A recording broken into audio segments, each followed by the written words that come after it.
Good afternoon, you guys. It is June 12th, God calling house on a rock, and got to eventide spiritual renewal. House on a rock has to do with, right, that age-old parable, right? You got to have strong foundation. So I already know what that one's about. And that is so apparent because if y'all live in Florida, you will know the kind of hurricane season. We've been, like literally, it's insane. It's been ridiculous. It's been raining so much. I literally feel like I'm getting waterboarded every time I step outside. But we had a moment of clarity, and I'm not volunteering in camp right now so we can actually get a video out for you guys. So you guys here, I'm sorry, I'm so tired, I want to get to sleep. But it's June 12th, God calling house on a rock, and God eventide spiritual renewal. Let's go, house on a rock. Be watchful to hear my voice and instantly to obey. Obedience is your great sign of faith. Guys, us listening to what God has to say and what God's telling us to do shows how much faith we have in him. We're not going to listen if we don't believe that it's going to even at least benefit us. We're not going to listen if we don't believe it's what's best for us, right? And some of us don't listen because we might not think God's real. We might think, oh, these are just like, this is fake. This isn't going to go my way, right? It's because we don't have faith in the Lord. So if you guys are able to obey, truly obey in God, right? And what others would say is a fictitious person in the sky is just telling us to do things, then it just shows how much faith you have in him, right? And to the degree that you're able to obey. Why call ye me Lord, Lord, and do not the things I say? Why call God our God and not listen to what he has to say? Why would you not listen to your God? Was my word went on earth to the many who followed and heard, but did not do? No, he's saying, he's relating us to his disciples when he was on earth. When Jesus was directly on earth, people actually could see, right? People saw and people wrote down exactly what happened in the Bibles, right? We know what happened, we know what went down, but they had it, right? So they had that action of seeing is believing, and even they were still skeptical. But God's saying that his word went on earth to the many who followed and heard, but did not do. So God's saying that those people on earth, when he came down, had full faith in the Lord, and then they were able to carry out and be obedient in him, right? Be obedient in his word.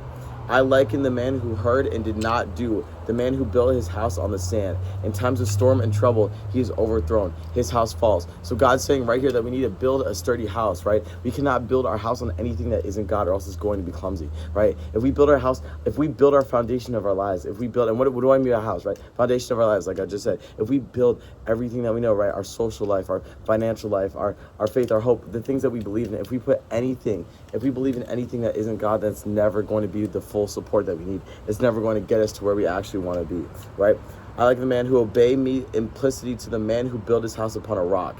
In times of storm, he is steady and immovable. So God's relating him to a man who built his support on a rock, right? God is our rock. God needs to be your foundation for your life. You can't base anything else off anything else, right? You need to base it on that faith that he gives you. Do not feel that by this I mean only the keeping of my commandments, even the living of my Sermon on the Mount. I mean more than that. To those who know me intimately, I mean the following and all, the inner guiding that I give, the little injunctions I speak to each individual soul, the wish I express and desire to have carried out. God's saying that having faith in the Lord is so much more than just believing that, right? That he did what he did, right? That Jesus came down. Because yeah, that's basic. Like it's so easy to understand that Jesus came down. Jesus is the only historical figure that's in every historical book ever. We know for a fact Jesus existed, right? So God's saying it's much more complex than just listening to the 10 commandments, right? The 10 commandments: thou shalt not steal, thou shalt not kill, thou shalt not covet, thou shalt not commit adultery, right? Those 10 things. And then also the Sermon on the Mount, guys. We should not just listen to his big popular ones. That's not all. God's saying that he has an intimate connection with each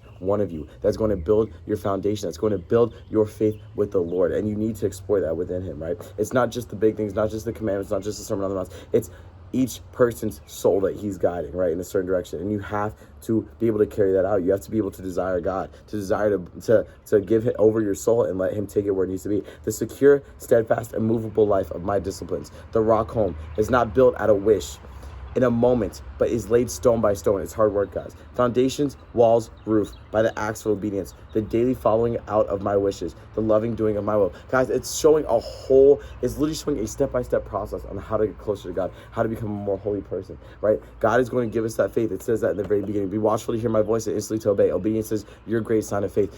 God is going to give you this faith, and you have to be watchful. And once you're watchful, you're able to be obedient. Once you start building this faith, once you start building every single single interaction you have on life based off this faith, once you start making that your foundation, make Jesus your foundation, then you're able to continue building, explore your connection with God. No, don't just stop at the 10 commandments, right? Obeying the Sermon on the Mount, obeying the big things that he tells you, right? The golden rule, treat your neighbor as yourself. Don't just stop there. Continue, guys. Build your own one-on-one relationship with him, and then you'll be able to build up the walls, the roofs, everything, the door, everything, and you'll be able to secure it and be steadfast in this, guys. This is so beautiful. This is so perfect, and it shows the direct route that each one of us is going to take as a Christian. Every single person as a Christian is going to have to go through this step by step. And that's just a fact. The secure, steadfast, and movable life of my disciples, the rock. Oh, I already built that. I already read that. And it is the rock home, man-made but divinity inspired, the house of obedience, the truest expression of a disciple's adoration and worship. It is there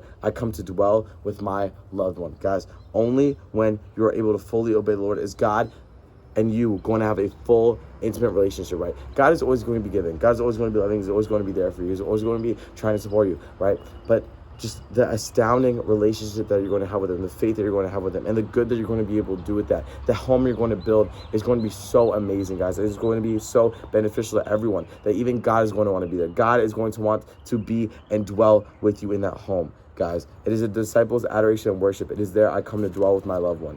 God even ties spiritual renewal. Deep, life-giving droughts of my spirit are yours. Think of this aridness, the thirst that is unquenched, till the whole unsatisfied being is age-worn. Can you help man in any better way than by providing to him that the cleansing waters of my spirit have power to wash away all that hinders growth and to satisfy to the full every thirst of your nature? So God's telling us right here that we are able to do the things we want to do. God gave us free will. He gave us this choice, right? But we also have the ability to choose God. We also have the ability to choose what is right, to choose that holiness, to choose that living water, and to be able to drink that in, guys. And then once we do that, it does not hinder anything. A lot of people think that once you become a Christian, right, they're not able to do this, you're not able to that. For example, you're not able to have sex before marriage. No, you're not. But in doing so, you will build an amazing bond with this person that God's going to bring in your life, that you will build an amazing house with, just how we were talking about before. You'll build amazing foundations with them, and you will have an amazing home unit, guys. One that's very hard to see these days. Like 60% of marriages end in divorce. You think every single one of those people waited to have sex till marriage? No, they did not. So that's just one little example. But the freedom that you have in obedience is astounding. And I know that makes sense. I know it does not make sense. I know it seems like it should be the opposite, but it is so not, guys. The true freedom is in obeying the Lord, right? Because he is true love, he is true joy, he is true peace, and he is true freedom. He gave us the freedom to choose things ourselves, but our freedom is not the right freedom, guys. It is a freedom that leads to war. It's a freedom that leads to sadness, to hate, to anger, and it is not positive. It's just not God. It's just not God, guys. So make sure that you renew your spirit in the Lord. Make sure that you build your house properly. This was a very long one. This is a very important one, and I'm slurring my words. I'm tired. I'm going to go take a nap. I love you guys. June 12th, and with that, I'll say amen.